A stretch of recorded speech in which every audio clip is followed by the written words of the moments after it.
Once upon a time, during the colonial era, there was a growing city called Hanoi in Vietnam. The city was known for its lively streets, busy markets, and tightly packed homes.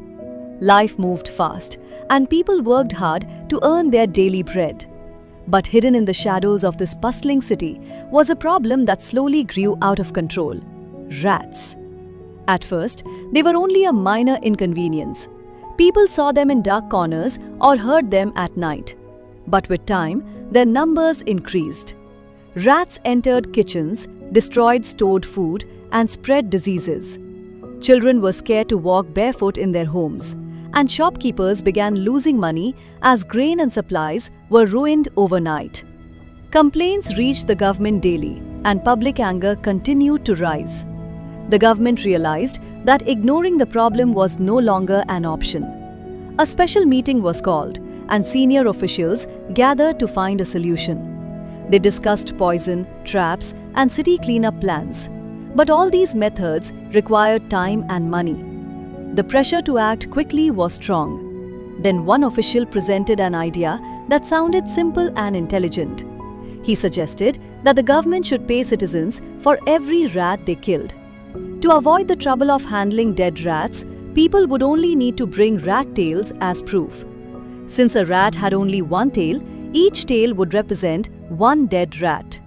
The logic was clean, fast, and convincing. The plan was approved without much delay. Posters appeared across the city, announcing rewards for rat tails. Word spread quickly, especially among the poor. For many families, this was an easy opportunity to earn extra money. Men, women, and even children began hunting rats wherever they could find them. Every day, government offices received bags filled with rat tails. Officials counted them, recorded numbers, and proudly shared reports showing rapid success. On paper, the plan looked perfect.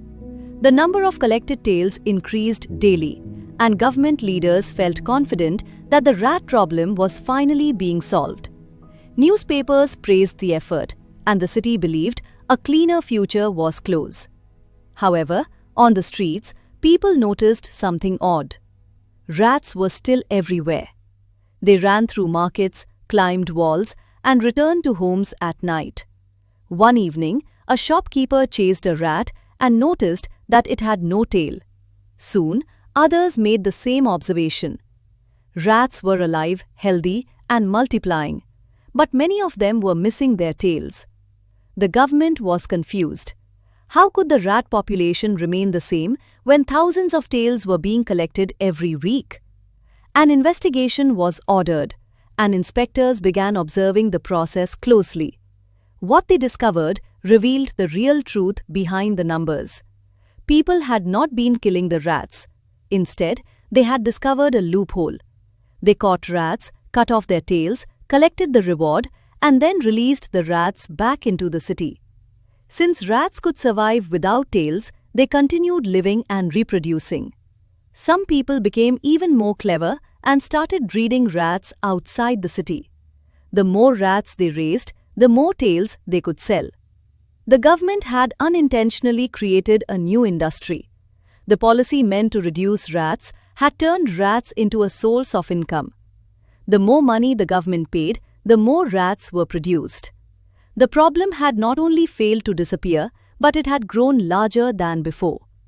Eventually, the government stopped the program. But the damage was already done. The rat population had exploded, and public trust was shaken. The city learned a hard lesson that day.